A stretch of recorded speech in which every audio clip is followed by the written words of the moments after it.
ULB Coopération, c'est une ONG internationale, une ONG qui fait des projets de coopération au développement.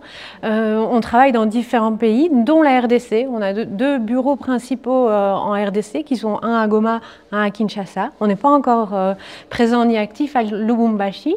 Et on travaille dans la région du Nord Kivu, puis dans la région du Congo central, sur des thématiques de santé, d'appui au système de santé, de renforcement du système de santé, et aussi sur des thématiques d'agroécologie, d'apiculture, agro-environnement, donc tout ce qui est les systèmes alimentaires durables et la gestion des ressources. Alors, l'ONG n'a pas de budget à elle-même. On va demander, on construit des projets, on dépose des projets auprès de différents bailleurs. Quand nos projets sont bons et validés par les bailleurs, on reçoit alors de l'argent.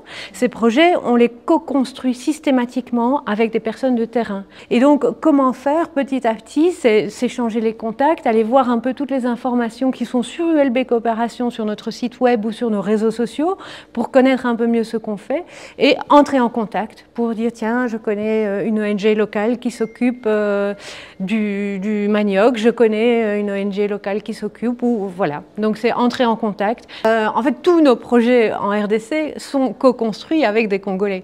Par exemple, au Nord Kivu, on travaille beaucoup sur le renforcement du système de santé dans son ensemble. Et donc là, de manière totalement indispensable, on travaille avec la DPS, la Division provinciale de la santé, pour ensemble arriver à identifier des pistes de solutions et puis les tester, les mettre en œuvre et les améliorer au fil du temps. Donc ça, c'est un exemple. Un autre exemple, c'est qu'on travaille avec des ONG locales ou avec des entreprises aussi locales, comme par exemple dans le cadre du développement de la filière apicole au Congo central. Là, on travaille avec une entreprise de Kinshasa qui effectue toute la commercialisation du miel qu'on produit dans le cadre de nos projets. Alors on espère vraiment pouvoir s'installer un jour ici à Lubumbashi. Donc d'abord il faut que ça ait de la pertinence, que ça réponde encore, comme je disais tout à l'heure, à des besoins réels pour ici. Mais on serait ravis, c'était aussi un peu l'objet de ma visite avec la délégation des universités de l'ULB et de Mons. C'est d'identifier, de voir tout le potentiel, tant en termes de recherche qui se fait déjà à l'université de Lubumbashi, parce qu'en tant qu'ONG universitaire, on a vraiment besoin de cette recherche, et puis petit à petit connaître de plus en plus de personnes. Ça a du sens parce que les universités, l'ULB, l'université de Mons et l'université de Liège, c'est trois universités belges qui sont déjà fort présentes au sein de l'université à Lubumbashi, et donc ça aurait du sens que notre ONG universitaire viennent là où ces universités sont déjà très actives et profiter du coup de toute la force de la jeunesse du Congo qui a tellement d'idées qui ne demandent qu'à être mises en œuvre.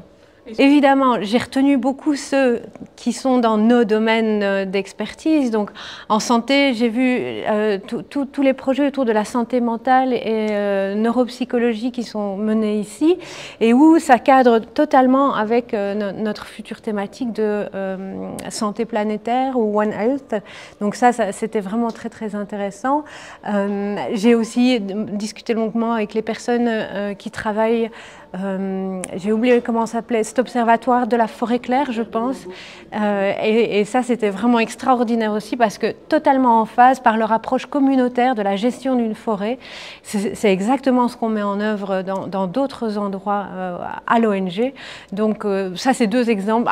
Les agronomes aussi, j'ai rencontré une personne qui était spécialisée dans les pollinisateurs et comme nous, on fait de l'apiculture, ben, ce serait vraiment extra. Et donc ça foisonne de perspectives. Merci beaucoup. Bonne fin de journée.